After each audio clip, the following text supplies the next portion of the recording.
Showtime. Welcome to Financial Fridays. I'm your host, Glenn Cleveland, aka the Intellectual Venture Capitalist. I've gone from investing in stocks to investing in students.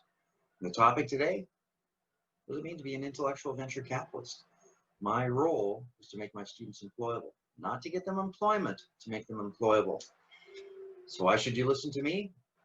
Well, I was an institutional equity portfolio manager with New Brunswick Investment Management Corp, part of their senior management team. So I've got buy-side experience, I've got sell-side experience. There's a wee capital markets associate with Nesbitt Thompson, which is now Nesbitt Burns. I was also the founding director of the Center for Financial Studies, where my job was to discover the talent, but then develop the talent initially for the farm team for New Brunswick Investment Management Corp, but eventually extended for the whole investment industry. Shameless plug, UMB Student Investment Fund. I was the originator of it. It was the flagship for the Center for Financial Studies. We were the first in the Atlantic region, starting up in 1998. We were profiled in the National Post, profiled also in the Global Mails. We were teaching students hedge fund techniques, investment techniques, market neutral and risk controlled active management. Encourage you to look at those videos. When I left in 2017, we were #1 undergraduate program in terms of assets under management. The students had almost $9 million to invest in the stock market. Yes, it was real money. And with the CFA curriculum embedded in the program, we were one of a kind in Canada. Now, the big one I'm going to focus on today in the SIF key performance indicators is the career side of it. Now, portfolio performance, I encourage you to see the risk controlled active management. And I just posted one, real money, real time, real performance. That gives you portfolio performance background. CFA pass rates, we look at the video, Stairway to Employability. We talk about university competitions throughout, and we're going to talk about careers today. Now, the big thing to realize is Center for Financial Studies, our values, we were dynamic, always changing depending on what opportunities were available. Collaborative, we were always dealing or trying to deal with someone else, and we were relevant. And so the flagship was the Student Investment Fund, the SIF in this one. And so the center is the umbrella or parent, and the futures was our jewel. It was creating the employment opportunities. Now you have to understand our mantra was tell me, I will hear, show me, I will see, let me experience, I will learn. It's the only idea that the only way you can learn about investing is by doing investing. And so that was our mantra, that students learn best by doing. Another mantra we had is knowledge without wisdom or practical application is no better than books in the back of an ass. And so what they teach you in university is great. The problem is students forget it almost 24 hours later because they didn't apply it to anything. And so what we were trying to do is create experience so they never forget it. I remember my investment from 1978 because it was my experience. I'd applied everything I'd known. Now, we always felt the SIF, that the market was the ultimate teacher. Unlike the Harvard case study where it was static, because it wasn't changing every day like the market was, it had a known outcome, versus the real world, it was dynamic and unknown. That's why we felt the SIF was the ultimate learning experience. So unlike case studies that are static stories that are known outcomes, SIF students learn amidst a dynamic and uncertain market. Now, my premise was to be a nationally, if not internationally recognized program, you needed three things. You needed good faculty, good students, and you needed employability. That employability was the key. Now, concerning the best faculty, my first reaction is, why do I want to limit myself to who was at UNB? As I thought to myself, if I want to do portfolio management, I'd want to know everything about from Svensson from Yale University. If I wanted to know about valuation, I would go to Damadran from NYU. Security analysis, well, that's Michael Mobison from Columbia. In history of the markets, I like Peter Gibson. So what I did was I had access to over 500 webcasts through my CFA Institute, and my students had to review those, and to make sure that they understood it, I gave them a series of questions and we answered those in class. So long before flipping, the Khan Academy became famous, Gates doing it, we were doing flipping long before that, where the students were learning outside. We came in to make sure that they understood. So does that mean my job was irrelevant? No, now they were useful and they could actually apply it. They could actually use it into their investment decisions. Best students, we celebrated diversity. We wanted gender diversity because there's lots of academic studies that show that women are better investors than men because they do not suffer from overconfidence, which leads to excessive trading when you're overconfident. We pride ourselves in cultural diversity. At least half the class always had an international side. We had Asian students, South American students, European students. And that culture was important to understand businesses and how they conducted business in different countries. At the end, we started getting cognitive diversity. Why did we just want to limit ourselves to the best students and faculty of business?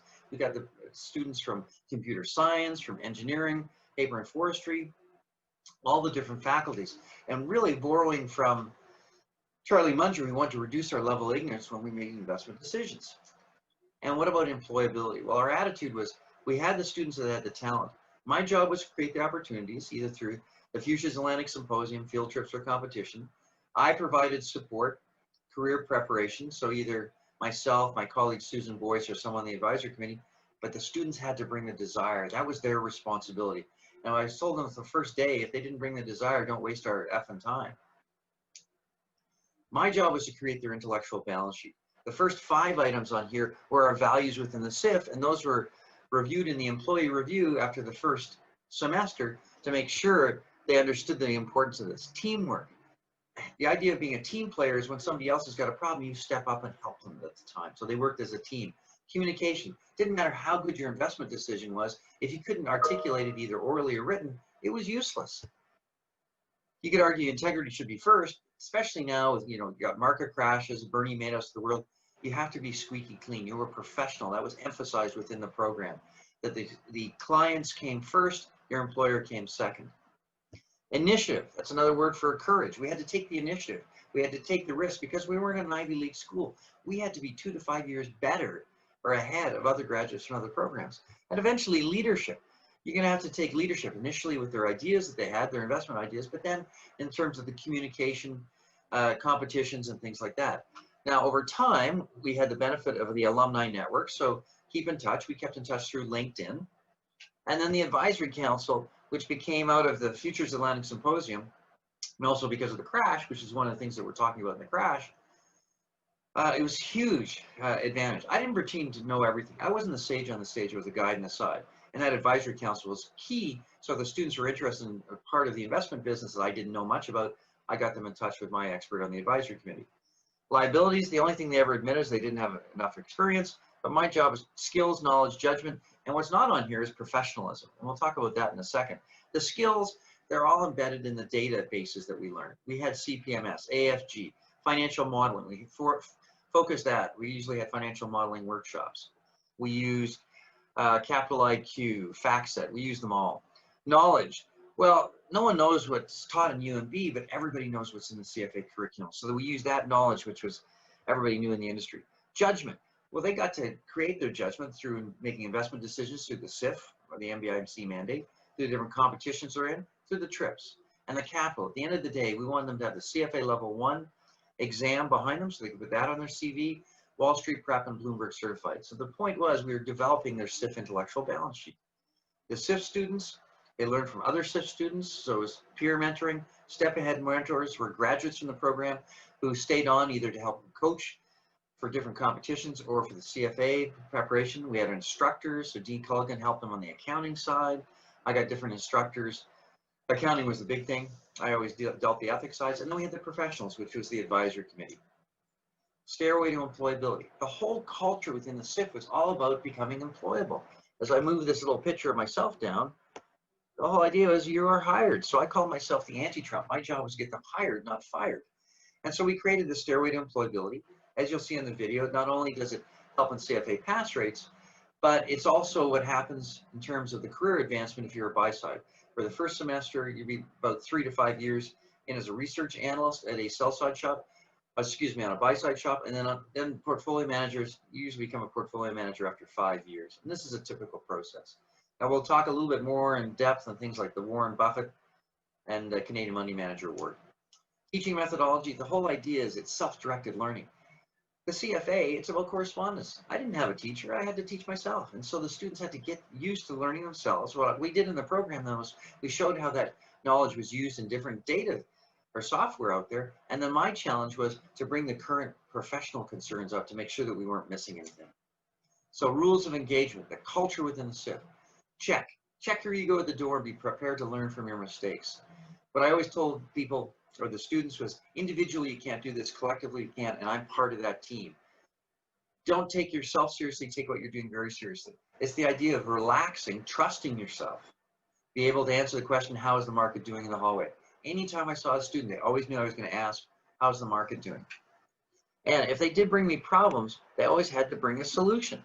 Don't make it tougher for me. They always had to bring a solution. So those are the rules of engagement in SIF.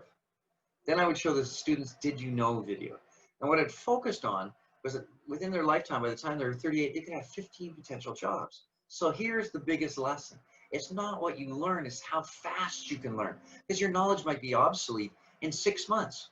So basically I told my students, imagine that your knowledge is obsolete every 2 years and adjust yourself accordingly. This is a lifelong learning business, so you better continually learn. My challenge was, how do I deliver it in a way? And so I created a thing called Power of Wow. I want it to be inspiring, I want it to be novel, and I want it to be memorable. Now this is the professionalism side. We were always working on the soft skills, something the university never took advantage of or felt that that was a student's responsibility. To me, the ultimate was Toastmasters. They taught public speaking, but what we found was that I didn't realize they also taught leadership. It was an incredibly valuable partnership for us.